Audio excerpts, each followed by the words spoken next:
ನಮಸ್ಕಾರ. ವಿಶೇಷ ಕಾರ್ಯಕ್ರಮಕ್ಕೆ ಸ್ವಾಗತ. ನಾನು ಪೂರ್ಣಿಮಾ. ನೋಡಿ, ಧರ್ಮಸ್ಥಳದ ವಿಚಾರ SIT ಒಂದು ಕಡೆ ತನಿಖೆಯನ್ನ ಮಾಡ್ತಾ ಇದೆ. ಸಾಕಷ್ಟು ಜನರನ್ನ ದಿನನಿತ್ಯ ವಿಚಾರಣೆಗೆ ಒಳಪಡಿಸಿ ಅವರಿಂದ ಒಂದಷ್ಟು ಮಾಹಿತಿಗಳನ್ನ ಕಲೆ ಹಾಕೊಂಡು ತನಿಖೆಯ ಹಾದಿ ಒಳ್ಳೆ ರೀತಿಯಲ್ಲಿ ಸಾಗ್ತಾ ಇದೆ, ಗಮನಿಸ್ತಾ ಇದ್ದೀವಿ. ನಾವು ಕೂಡ ನಿಮಗೆ ಧರ್ಮಸ್ಥಳದ ವಿಚಾರಕ್ಕೆ ಸಂಬಂಧಪಟ್ಟಂತೆ ಅಲ್ಲಿ ಸಿಕ್ಕಿರುವಂತಹ ಶವಗಳು, ಅಸ್ಥಿಪಂಜರ, ತಲೆಬುರುಡೆ, ನೂರಾರು ಮೂಳೆಗಳು, ಈ ವಿಚಾರಕ್ಕೆ ಸಂಬಂಧಪಟ್ಟಂತೆ ಯಾವ ರೀತಿ ತನಿಖೆ ಮಾಡ್ತಾ ಇದೆ SIT ಎಲ್ಲದರ ಬಗ್ಗೆ ಕೂಡ ಕ್ಷಣ ಕ್ಷಣದ ಅಪ್ಡೇಟನ್ನು ಕೊಡ್ತಾ ಹೋಗ್ತಾ ಇದ್ದೀವಿ. ನೋಡಿ, ಈಗ ಆಲ್ರೆಡಿ ಆಂಬ್ಯುಲೆನ್ಸ್ ಡ್ರೈವರ್ಗಳು, ಬೆಳ್ತಂಗಡಿಯಲ್ಲಿ ಸುಮಾರು 20 ವರ್ಷಗಳಿಂದ ಆಂಬ್ಯುಲೆನ್ಸ್ ಡ್ರೈವರ್ಗಳಾಗಿ ಕೆಲಸ ಮಾಡ್ತಾ ಇದ್ದಂತಹ ಇಬ್ಬರನ್ನ ವಿಚಾರಣೆಗೆ ಒಳಪಡಿಸಿ ಅವರಿಂದ ಒಂದಷ್ಟು ಮಾಹಿತಿಗಳನ್ನು ಕಲೆ ಹಾಕಲಾಗಿದೆ.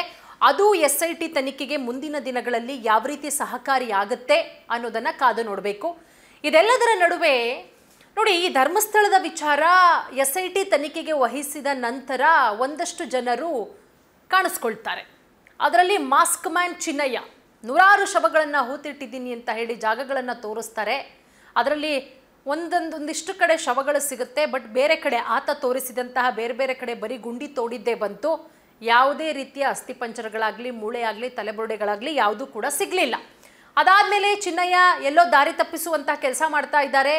ಚಿನ್ನಯ್ಯ ಹೇಳಿರೋದೆಲ್ಲ ಬುರುಡೆ, ಬರೀ ಸುಳ್ಳು ಅಂತ ಗೊತ್ತಾದ ಮೇಲೆ SIT ಅಧಿಕಾರಿಗಳು ಅರೆಸ್ಟ್ ಮಾಡಿ ಈಗ ಆತನನ್ನು ಜೈಲಿಗೂ ಕೂಡ ಅಟ್ಟಾಗಿದೆ. ಸೊ ವಿಚಾರಣೆ ಕೂಡ ಮಾಡ್ತಾ ಇದ್ದಾರೆ. ಚಾರ್ಜ್ ಶೀಟ್ ಸಲ್ಲಿಸೋದಕ್ಕೂ ಕೂಡ ಎಲ್ಲ ರೀತಿಯ ಸಿದ್ಧತೆಗಳು. ಅದೊಂದು ಭಾಗ. ಆದರೆ ಚಿನ್ನಯ್ಯ ಆದಮೇಲೆ ಈ ಸುಜಾತಾ ಭಟ್ನ ಎಂಟ್ರಿ ಆದಾಗ ಆರಂಭದಲ್ಲಿ ಎಲ್ಲರೂ ಕೂಡ ಪಾಪ ಅವ್ರ ಬಗ್ಗೆ, ಸುಜಾತಾ ಭಟ್ ಬಗ್ಗೆ ಬಹಳಷ್ಟು ಒಂದು ರೀತಿಯಲ್ಲಿ ಹೆಂಗೆ ಅಂತ ಹೇಳಿದ್ರೆ ಅಯ್ಯೋ ಪಾಪ ಅನ್ನೋ ರೀತಿಯಲ್ಲಿ ಸುಜಾತಾ ಭಟ್ಗೆ ಎಲ್ಲರೂ ಕೂಡ ಹೇಳ್ತಾರೆ.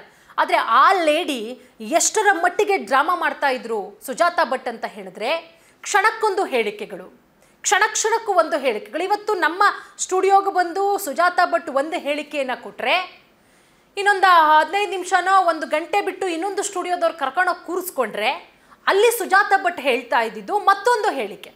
ಅಂದರೆ ನಿನ್ನೆ ನಾನು ಮತ್ತು ಶಶಿಧರ್ ಭಟ್ ಸರ್ ಅವರು ಡಿಸ್ಕಸ್ ಮಾಡ್ತಾ ಹೇಳ್ತಾ ಇದ್ವಿ ಸುಜಾತಾ ಭಟ್ ಬಗ್ಗೆ. ಭಟ್ ಸರ್ ಅವರು ಒಂದು ಅದ್ಭುತವಾದಂಥ ಮಾತನ್ನು ಹೇಳಿದ್ರು. ನೋಡಿ, ಇಲ್ಲಿ ನಾವು ಯಾರನ್ನ ಕೂಡ ದೂಷಣೆ ಮಾಡ್ತಾ ಇಲ್ಲ, ಅಥವಾ ಯಾರ ಪರವೂ ಕೂಡ ನಾವು ವಹಿಸ್ಕೊಂಡು ಮಾತಾಡ್ತಾ ಇಲ್ಲ. SIT ತನಿಖೆ ಮಾಡ್ತಾ ಇದೆ, ಸರಿಯಾದಂಥ ದಿಕ್ಕಲ್ಲಿ ತನಿಖೆ ಆಗಲಿ, ಅಲ್ಲಿ ನೊಂದಂಥ ಹೆಣ್ಣುಮಕ್ಕಳಿಗೆ ಒಂದು ರೀತಿಯಲ್ಲಿ ನ್ಯಾಯ ಸಿಗಲಿ, ಅಲ್ಲಿ ಅನಾಥ ಶವಗಳು ಅಂತ ಏನು ಹೇಳಿದ್ರು ಅವರ ಕುಟುಂಬಸ್ಥರಿಗೆ ನ್ಯಾಯ ಸಿಗಲಿ. ಯಾಕೆ ಅಲ್ಲಿ ಬಂದು ಯಾಕೆ ಆತ್ಮಹತ್ಯೆ ಮಾಡ್ಕೊಂಡಿದ್ರೆ ಮಾಡಿಕೊಂಡ್ರು, ಅಥವಾ ಯಾರಾದರೂ ಕೊಲೆ ಮಾಡಿ ಬಿಸಾಕಿದ್ರ, ಎಲ್ಲದ್ರ ಬಗ್ಗೆ ತನಿಖೆ ಆಗಲಿ ಅನ್ನೋದು ನಮ್ಮ ಆಶಯ. ಆದರೆ ಈ ಸುಜಾತಾ ಭಟ್ ಲೇಡಿ ಅನನ್ಯ ಭಟ್ ಅನ್ನುವಂತಹ ಒಬ್ಬರನ್ನ ಕ್ರಿಯೇಟ್ ಮಾಡ್ತಾರೆ. ಅದಾದ ಮೇಲೆ ಒಂದಷ್ಟು ದಿನಗಳ ಕಾಲ ಹೈಡ್ರಾಮಗಳು, ಏನು ಹೇಳ್ತೀರಾ ಹೈಡ್ರಾಮಗಳ ಬಗ್ಗೆ, ಅದಾದಮೇಲೆ ಇಲ್ಲ ನನಗೆ ಹೇಳಿಸಿದ್ರು ಇವರೇ ಅನ್ನುವಂಥ ಹೇಳಿಕೆಗಳು, ಆಮೇಲೆ ಇಲ್ಲ ನಾನೇ ಕೊಟ್ಟಂಥ ಹೇಳಿಕೆಗಳು, ನನಗೆ ಹೆದರಿಸಿದ್ರು, ನೀವು ಹಿಂಗೆ ಮಾಡಿದ್ರೆ ನಾನು ಆತ್ಮಹತ್ಯೆ ಮಾಡ್ಕೊತೀನಿ, ಹಿಂಗೆ. ಅಂದರೆ ಇವರಿಗೆ ಸುಜಾತಾ ಭಟ್ ಅವರಿಗೆ ಒಂದು ಒಳ್ಳೆ ರೀತಿಯಲ್ಲಿ ಟ್ರೀಟ್ಮೆಂಟ್ ಆಗಬೇಕಾಗತ್ತೆ. ನೆನ್ನೆ ಶಶಿಧರ್ ಭಟ್ ಸರ್ ಅವರು ಹೇಳ್ತಾ ಇದ್ರು, ನಿಮಾನ್ಸ್ಗೆ ಕರ್ಕೊಂಡೋಗಿ ಒಳ್ಳೆ ರೀತಿಯಲ್ಲಿ ಟ್ರೀಟ್ಮೆಂಟ್ ಕೊಟ್ಟರೆ ಆ ಹೆಣ್ಣು ಮಗಳಿಗೆ ಹುಷಾರಾಗಬಹುದು. ಯಾಕಂದರೆ ಅವರು ಕ್ಷಣಕ್ಕೂ ನಿಮಿಷಕ್ಕೂ ಕೊಡ್ತಾ ಇರುವಂಥ ಹೇಳಿಕೆಗಳು, ಬದಲಾಗ್ತಾ ಇರುವಂಥ ಹೇಳಿಕೆಗಳನ್ನು ನೋಡಿದ್ರೆ ಖಂಡಿತವಾಗ್ಲೂ ಕೂಡ ಅವರಿಗೆ ಒಳ್ಳೆ ರೀತಿಯಲ್ಲಿ ಟ್ರೀಟ್ಮೆಂಟ್ ಆಗೋದು ಬಹಳಷ್ಟು ಒಳ್ಳೆಯದು. ಯಾಕಂದರೆ ಏನೇನೋ ಹೇಳಿಕೆ ಕೊಡ್ತಾರೆ. ಧರ್ಮಸ್ಥಳದ ವಿರುದ್ಧವೇ ಒಂದಷ್ಟು ಹೇಳಿಕೆಗಳನ್ನು ಕೊಟ್ಟರು, ಏನೇನೋ ರೀತಿ ಹೇಳಿಕೆಗಳು. ಆಮೇಲೆ ಹೇಳಿದ್ರು ಏನೋ ಭೂವ್ಯಾಜ್ಯ ಇತ್ತು, ಆ ಒಂದು ಸಿಟ್ಟಿನಿಂದ ನಾನು ಈ ರೀತಿ ಹೇಳಿಕೆ ಕೊಟ್ಟೆ ಅಂತ. ಅದಾದಮೇಲೆ ನಿನ್ನೆ ಒಂದು ಮಾತು ಹೇಳ್ತಾರೆ, ನಾನು ಮಂಜುನಾಥ ಸ್ವಾಮಿಗೆ ಕ್ಷಮೆ ಕೇಳ್ತೀನಿ, ವೀರೇಂದ್ರ ಹೆಗಡೆ ಅವರಿಗೆ ಕ್ಷಮೆ ಕೇಳ್ತೀನಿ, ನಾನು ಮಾಡಿದ ತಪ್ಪು. ಅಂದರೆ ಕ್ಷಣಕ್ಕೂ ಒಂದೊಂದು ಮಾಧ್ಯಮಗಳಲ್ಲಿ ಕೂತ್ಕೊಂಡು ಒಂದೊಂದು ರೀತಿಯ ಹೇಳಿಕೆಗಳು. ಇನ್ನು SIT ಅವರು ಮೊಬೈಲ್ ಕೊಡಿಸಿರುವಂತಹ ವಿಚಾರ, SIT ಅವರು ಏನೋ ಚಾಕ್ಲೇಟ್ ಕೊಟ್ರಂತೆ, ಈ ವಿಚಾರಕ್ಕೆ ಸಂಬಂಧಪಟ್ಟಂತೆ.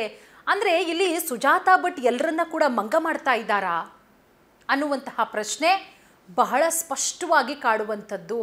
ಆರಂಭದಲ್ಲಿ ಸಿಂಪತಿಗಿಟ್ಟಿಸ್ಕೊಂಡಂತಹ ಲೇಡಿ ಜನಗಳನ್ನು ಕನ್ಫ್ಯೂಸ್ ಮಾಡೋದಲ್ಲದೆ SIT ಅಧಿಕಾರಿಗಳನ್ನು ಕೂಡ ಈಗ ಕನ್ಫ್ಯೂಸ್ ಮಾಡಿದ್ದಾರೆ. ಯಾಕೆ ರೀತಿ ಮಾಡ್ತಾ ಇದ್ದಾರೆ? ಅವರಿಗೆ ಸರಿಯಾದಂತಹ ರೀತಿಯಲ್ಲಿ ಟ್ರೀಟ್ಮೆಂಟ್ ಆಗಬೇಕಾದಂತಹ ಅವಶ್ಯಕತೆ ಬಹಳಷ್ಟಿದೆ. ನೋಡಿ, ಇನ್ನೊಂದು ಮಾತು ಹೇಳ್ತಾರೆ, ಅಪ್ಡೇಟ್ ಆಗಿರೋದೇನಪ್ಪ ಅಂತ ಹೇಳಿದ್ರೆ, ಈಗ ನಿನ್ನೆ ಒಂದಷ್ಟು ಬೆಳವಣಿಗೆಗಳು. ಇವತ್ತು SIT ಅಧಿಕಾರಿಗಳು ದುಡ್ಡು ಕೊಟ್ಟಿಲ್ಲ, ನನ್ನ ಮೊಬೈಲನ್ನು ಜಪ್ತಿ ಮಾಡ್ತಾರೆ, ನಾನು ಮೊಬೈಲಿಗೆ ಬಹಳಷ್ಟು ಅಟ್ಯಾಚ್ ಆಗಿರ್ತೀನಿ, ಸೊ ಅವ್ರ ಹತ್ರ ನಾನು ಕೇಳ್ಕೊತೀನಿ, ಹಾಗಾಗಿ ನನಗೆ SIT ಅಧಿಕಾರಿಗಳು ಹೊಸ ಮೊಬೈಲ್ ಕೊಡಿಸಿದ್ದಾರೆ.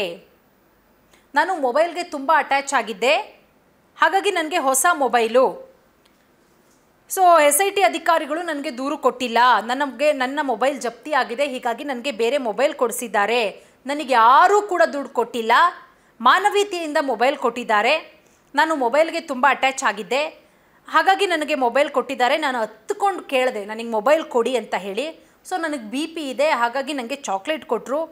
ಆದರೆ ಒಂದಿಷ್ಟು ಮಾಧ್ಯಮಗಳು ಇದನ್ನೇ ಇಟ್ಕೊಂಡು ಸುಜಾತಾ ಭಟ್ಗೆ ಮೊಬೈಲ್ ಕೊಡಿಸಿದ್ದಾರೆ SIT ಅಧಿಕಾರಿಗಳು, ಚಾಕ್ಲೇಟ್ ಕೊಡಿಸಿದ್ದಾರೆ. ಅಂದರೆ SIT ಅಧಿಕಾರಿಗಳು ಯಾರ್ದೆಲ್ಲ ಮೊಬೈಲ್ ಫೋನ್ಗಳನ್ನು ಜಪ್ತಿ ಮಾಡ್ತಾರೆ, ತನಿಖೆ ಆಗಬೇಕು ಅಂತ ಹೇಳಿದಾಗ ಅವರು ಫೋನು ಮೇಯ್ನು ಎಲ್ಲದಕ್ಕೂ ಕೂಡ ಬಳಸುವಂತಹ ಸಾಧನ, ಜಪ್ತಿ ಮಾಡಲೇಬೇಕು.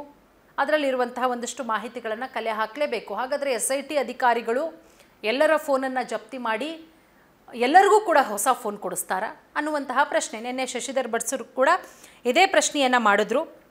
ಸೊ ಹಾಗಾಗಿ ಈ ಸುಜಾತಾ ಭಟ್ ಏನಿದ್ದಾರೆ, ಈ ಸುಜಾತಾ ಭಟ್ಗೆ ಒಳ್ಳೆಯ ರೀತಿಯಲ್ಲಿ ಟ್ರೀಟ್ಮೆಂಟ್ ಆಗುವಂತಹ ಅವಶ್ಯಕತೆ ಖಂಡಿತವಾಗ್ಲೂ ಕೂಡ ಇದ್ದೇ ಇದೆ. ಸುಜಾತಾ ಭಟ್ ಅವರೇ, ದಯವಿಟ್ಟು ನಾವು ಕೂಡ ಮನವಿ ಮಾಡ್ಕೋತಾ ಇದ್ದೀವಿ, ಒಳ್ಳೆ ರೀತಿಯಲ್ಲಿ ಟ್ರೀಟ್ಮೆಂಟ್ ತಗೊಳ್ಳಿ.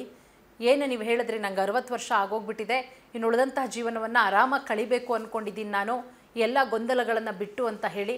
ಹಾಗಾಗಿ ಇವೆಲ್ಲವನ್ನು ಬಿಟ್ಟು ನೆಮ್ಮದಿಯಾಗಿ ಏನು ಬೇಕು ಟ್ರೀಟ್ಮೆಂಟ್ ಮಾಡಿಕೊಂಡು ನೆಮ್ಮದಿಯಾಗಿ ಆರಾಮಾಗಿದ್ದರೆ ನಿಮಗೂ ಕೂಡ ಒಳ್ಳೆಯದು. ಸುಮ್ಮನೆ ಗಂಟೆಗೊಂದು ಗಳಿಗೆಗೊಂದು ಹೇಳಿಕೆಗಳನ್ನು ಕೊಡ್ಕೊಂಡು ಏನೇನೋ ದಾರಿ ತಪ್ಪಿಸುವಂಥ ಕೆಲಸ ಮಾಡಿದ್ರೆ ಖಂಡಿತವಾಗ್ಲೂ ಕೂಡ ಕಷ್ಟ ಆಗುತ್ತೆ. ಹಾಗಾಗಿ ನೋಡೋಣ ಸುಜಾತಾ ಭಟ್ ಈಗ ಕೊಟ್ಟಿರುವಂಥ ಹೇಳಿಕೆ, ಮುಂದಿನ ದಿನಗಳಲ್ಲಿ ನಾಳೆ ಇನ್ನೇನೆಲ್ಲ ಹೇಳಿಕೆ ಕೊಡ್ತಾರೋ, ಅದು SITಯನ್ನು ಮತ್ತಷ್ಟು ತನಿಖೆಯ ದಿಕ್ಕು ತಪ್ಪಿಸುವಂಥ ಕೆಲಸ ಮಾಡ್ತಾರೋ ಹೇಗೆ ಅನ್ನೋದನ್ನು ಕಾದು ನೋಡಬೇಕಾಗತ್ತೆ.